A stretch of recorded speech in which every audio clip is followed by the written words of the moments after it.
Hello everyone, मैं class 12 का आज टैक्सेशन का पार्ट 2 करने जा रही हूँ। पार्ट 1 में मैंने आपको ग्रॉस एनुअल वैल्यू ही बताया था। आज भी मैं ग्रॉस एनुअल वैल्यू ही बताऊँगी, लेकिन उसमें एक दो पॉइंट एक्स्ट्रा मैं बताऊँगी। तो मैं उसका फॉर्मेट नहीं बता रही हूँ क्योंकि मैं पार्ट 1 में बता दी थी, तो आप प्लीज़ वहाँ से देख लीजिएगा तो ही आपको समझ में आएगा। अगर वीडियो पसंद आए तो लाइक कीजिएगा, शेयर कीजिएगा एंड सब्सक्राइब कीजिएगा। तो टैक्सेशन का सेकंड पार्ट में चलिए, और याद रखिएगा कि उसका कॉन्सेप्ट आप वहाँ पे जो रूल्स में मैंने पार्ट 1 में दिया है वहाँ ज़रूर देख लीजिएगा, क्योंकि मैं वहाँ का फिर से यहाँ नहीं शो कर रही हूँ, डिस्कस नहीं कर रही हूँ, जस्ट सम सॉल्व करूँगी यहाँ पे। तो चलिए, क्लास 12 का टैक्सेशन का वेस्ट बंगाल बोर्ड का चैप्टर है 1, इनकम फ्रॉम हाउस प्रॉपर्टी। ठीक है, वो पार्ट 1 मैंने दिया था, पार्ट 2 में करने जा रही हूँ। तो आज मैं करूँगी आपका 8 नंबर करते हैं। 8 नंबर में देखिए, कह रहा है कि रॉय इज़ द ओनर है हाउस का, घर का ओनर वही है, which is the let out from the following information.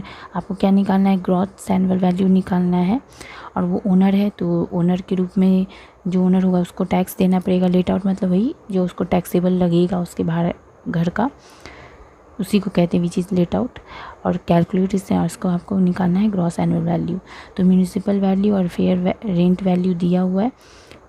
ये देखिए, सोल्यूशन भी दिखाती जा रही हूँ। ये रहा कैलकुलेट ग्रॉस एनुअल वैल्यू। यहाँ पे पर्टिकुलर्स आप लिख सकते हैं, 8 रुपीज़।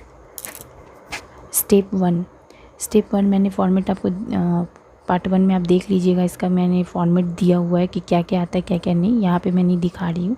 स्टेप 1 में म्यूनिसिपल वैल्यू और फेयर रेंट वैल्यू हम लोग लेंगे और देखेंगे इन दोनों में कौन सा विच इज़ द हाइयर है। अंडर सेक्शन क्या है? 23(1) sub section A, 1A sub section है। ठीक है, ब्रैकेट में जो होते हैं उसको सब सेक्शन कहते हैं। फेयर रेंट हो गया। इन दोनों में देखिए 4 लाख का आपको क्वेश्चन, देखिए आपका म्यूनिसिपल वैल्यू है 4 लाख, फेयर रेंट वैल्यू है 4,25,000। तो दोनों में कौन सा बड़ा है? इन दोनों में 4,25,000 का बड़ा है, विच इज़ द हायर, ये अमाउंट बड़ा हो गया। स्टेप 2 में मैंने फॉर्मेट में आपको पार्ट 1 में बताया था कि रेंट रिसीव्ड मतलब जो एक्चुअल रेंट होता है वो लेते हैं। तो यहाँ पे तो रेंट रिसीव नहीं, स्टैंडर्ड रेंट मत लीजिएगा स्टेप 2 में, याद रखिएगा। एनुअल रेंट आपका कितना है? 3,80,000 का है, नहीं सॉरी 3,80,000 का, हाँ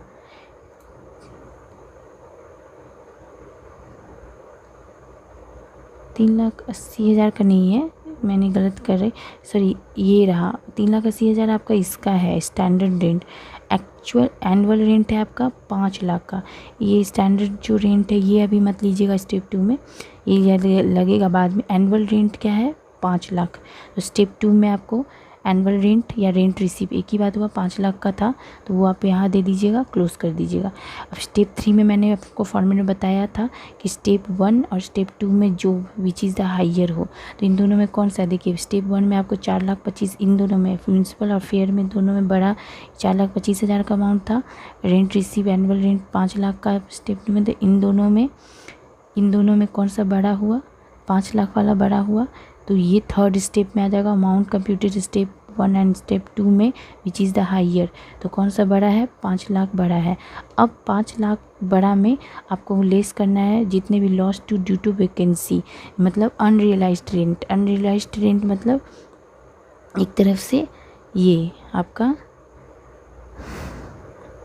यहाँ देखिए, यहाँ दिया हुआ है अनरियलाइज्ड रेंट आपका 25,000। मैंने आपको पार्ट 1 वीडियो में समझाया था अनरियलाइज्ड रेंट मतलब जितने महीना का आप भाड़ा नहीं दे पाए हो, मतलब आपका 12 महीना का भाड़ा है तो 2 महीना का आप शायद नहीं दे पाए, तो वो आपका एक तरफ से लॉस हुआ, इसलिए वो हटाना पड़ता है 25,000।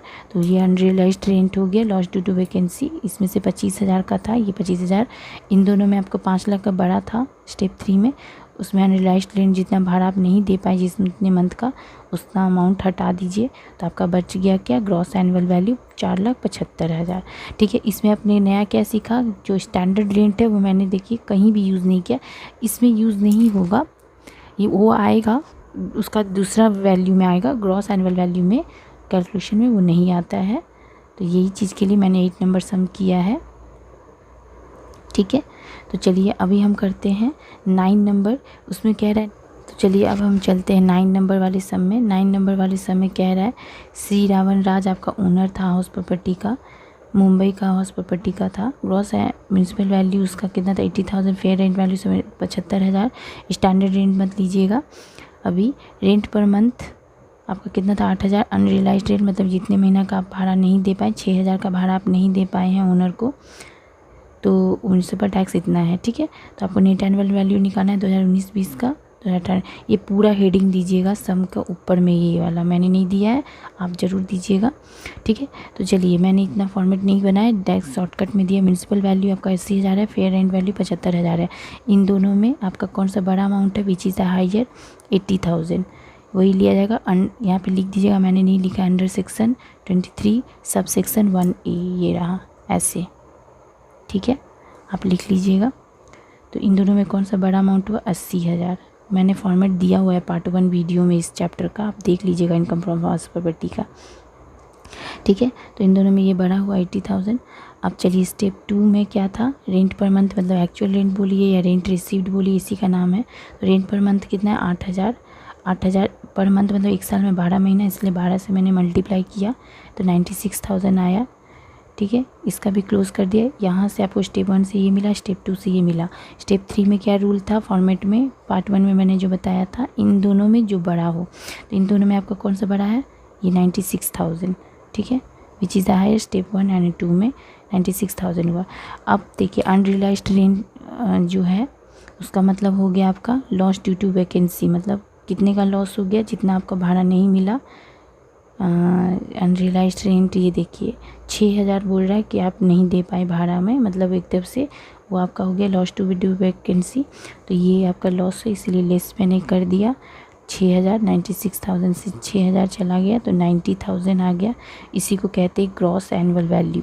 सॉरी कट गया मेरा, आपके लिए ग्रॉस एनुअल वैल्यू, ठीक है, 90,000।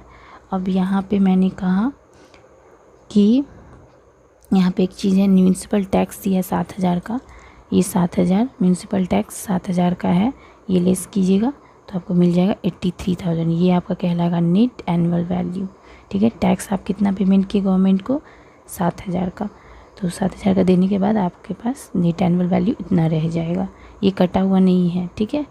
फॉर्मेट में बनाइएगा 83,000 नेट एनुअल वैल्यू। तो यहाँ भी आपने क्या सीखा, म्यूनसिपल टैक्स को माइनस करना, और स्टैंडर्ड रेंट अब भी मत लीजिएगा, वो आएगा यूज़ होगा, अब भी नहीं। ग्रॉस एनुअल और नेट एनुअल वैल्यू में वो अभी यूज़ नहीं हो रहा है, आएगा, ठीक है। अगर मेरा वीडियो पसंद आए तो लाइक कीजिए, शेयर कीजिए, सब्सक्राइब कीजिए।